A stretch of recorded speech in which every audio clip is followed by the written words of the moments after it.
কিছুদিন আগে গাছে একদম ফুল ফুটতো না, যা কষ্ট হতো পূজা দিতে। এখন দেখছি এই যে বসন্তকাল আসার পর থেকে গাছে একটা দুটা করে সাদা ফুল ফুটে। আর সাদা ফুল ছাড়া তো আমি গুরুর পূজা দিতে পারি না, মানে আমাদের অনুকূল ঠাকুরের জন্য আমাদের একটা দুটা সাদা ফুল হলেই হয়ে যায়। আর এখানে নিয়ে নিলাম রেশনের চাল নিয়ে আমার এই যে খাসিগুলোকে খেতে দেবো। আর ওদেরকে সকালবেলা করে যদি আমি একটু চাল দিই, ওরা এত খুশি হবে। মানে রেশনের চালগুলো কিন্তু খুব ভালো, আমরাও বাড়িতে খাই। আর আলাদা করে আমি কিছু কিনেও রাখছিলাম, যখন রেশন ডিলাররা এখানে আসে বেচতে, তো আমি কারো কাছ থেকে কিনে রাখি যে ছাগলগুলোকে দিব। আর এই যে দেখো এখানে মা সকাল সকাল গাই দোয়াচ্ছে। একটা গাই না কিন্তু তিনটা গাই মা একবারে দোয়ানো শুরু করবে সকাল 9টা থেকে একদম 10টা অবধি। আর এখন সকালে ওয়েদারটা এত সুন্দর, আর পাখিগুলো এত সুন্দর করে ডাকছে। মানে কোকিল পাখি যখন সকালবেলা করে ডাকে না, ঘুম থেকে ওঠার আগের থেকে যখন ওরা ডাকে, তখন যে এত ভালো লাগে, মানে কি বলবো, মানে কিছু বলার নেই। আর এখন মানে বসন্তকালটা সত্যিই খুব সুন্দর। আর গাছে এত মুকুল হয়েছে, এত আমের মুকুল হয়েছে, আর দেখতে কি সুন্দর। আর সারা বাড়ি আমার একদম মুকুলের গন্ধ, আমের মুকুলের এত গন্ধ, মানে কি বলবো, এত ভালো লাগে, এত ভালো লাগে। গুড মর্নিং বন্ধুরা, তোমরা সবাই কেমন আছো? আশা করি তোমরা সকলেই ভালো আছো, আর আমিও খুব ভালো আছি। তো সকাল সকাল চলে আসলাম একটা ছোট্ট মিনি ব্লগ নিয়ে। তো চলো আজকে আমি সারাদিন কী করছি সেটাই তোমাদের সাথে শেয়ার করবো। কী হয়েছে তোর? আয়, আমার পুকু সোনা, এই যে পুকু সোনা, আমার পুকু সোনাটা দেখি, এই দেখ পুকু সোনা, পুটু সোনা, এটা কি হয়েছে? দেখা দেখা দেখা, একটা কিস দে, একটা কিস দে।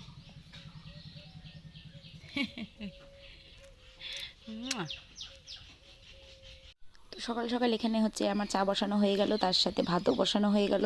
মেয়েরা আমার এখনও ঘুম থেকে ওঠে নেই, তার জন্য আমি ভাবলাম যে ঝটপট করে সব কাজ সেরে নিই। মেয়েরা উঠলে তো মেয়েদের অত্যাচার শুরু হয়ে যাবে, মেয়েদের অত্যাচার শুরু হলে আমি একটা কাজও করতে পারবো না, না জামা কাপড় ধোয়া, না রান্নাবান্না, কোনোটাই হবে না। দুই বোনে সবসময় মারামারি শুরু হয়ে যাবে। তো সকাল সকাল এখানে হচ্ছে করলা ভাজা করব। আর এখন কিন্তু করলা প্রচুর প্রচুর দাম, আর এখন কিন্তু খেতেও খুব ভালো লাগে। তো বাবা মা আমরা সবাই খাবো এটা, কিন্তু আমার মেয়েরা খাবে না। তো ভাবলাম যে এটা হচ্ছে আমরা আমাদের জন্য ভাজা করি, আর বাদ বাকিটু অন্য কিছু রান্না করব। আর এখানে দেখছো এখানে কি আছে বলো তো?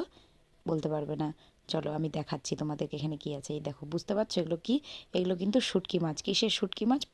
পুঁটি পুঁটি মাছের শুটকি মাছ। মানে আমি বাড়িতে এগুলো বানিয়েছিলাম। আমাদের পুকুরে যেহেতু জল শুকিয়ে গেছিলো, যার জন্য অনেক মাছ ছিল, তার জন্য এ কটা আমি হচ্ছে শুকিয়ে রেখেছিলাম, কারণ অত পুঁটি মাছ কে খাবে। আর পাড়ার সবাইকে মাছ দেওয়া হয়, আমাদের পুকুর থেকে যখন মাছ ধরা হয় গ্রামের সবাইকে দেওয়া হয়। তো আমি এগুলো শুকিয়ে রাখছিলাম যে থাক, শুকানো থাক, অনেক সময় একটা দুটো করে ভাজা খাবো। এই দেখো ধইনা শাকগুলো কীরকম লাল লাল হয়ে গেছে।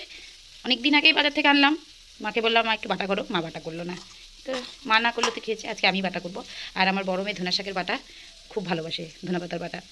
তো একটু রসুন দিয়ে লঙ্কা দিয়ে ঝাল করে করব, আর একটা ঝাল ছাড়া করব।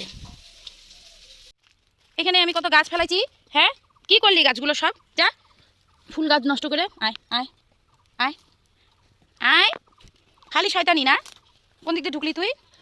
চল নিচ দিয়ে বের হ, বের হ, বের হ, বের হও। চলো চলো চলো চলো চলো চলো, খালি শয়তানি।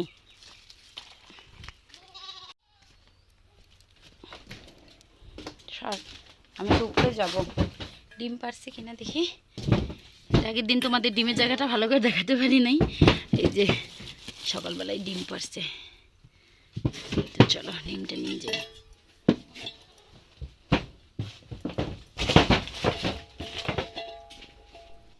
তো কালকের কিছু বাসি তরকারি আছে, বাসি তরকারিটা আমি এখন গরম করে নেব। গরম করে নিলে পরে বাবা সকাল সকাল ভাত দিয়ে খেতে পারবে। আর আমার শ্বশুরমশাই কয়েকদিন থেকে চা খাচ্ছে না, একবারে ভাত খাচ্ছে।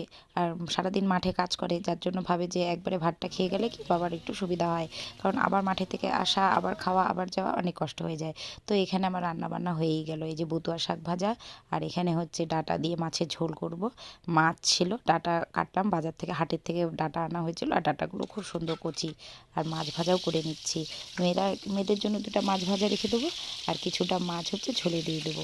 তো সেদিনটা জলপাইগুড়ি গেছিলাম, যার জন্য এই মাছগুলো আনা হয়েছিল, ফ্রিজে ছিল। আর এখানে দেখো সকাল সকাল আমার মেয়ে বেরিয়ে পড়লো খেলাধুলা করতে। মানে এখন যেহেতু স্কুলটা ছুটি, তো কী করবে, ওর ভালো লাগে না। সকালবেলা উঠে একটু গান করলো, গান করে বেরিয়ে পড়লো। তো বন্ধুরা, আমার এই ছোট্ট মিনি ব্লগটা যদি ভালো লেগে থাকে তাহলে অবশ্যই একটা লাইক কমেন্ট শেয়ার করবে, তার সাথে আমাকে সাপোর্ট করবে, আর প্রচুর প্রচুর ভালোবাসা দিবে। তো আজকের জন্য এখানেই শেষ করছি, টাটা।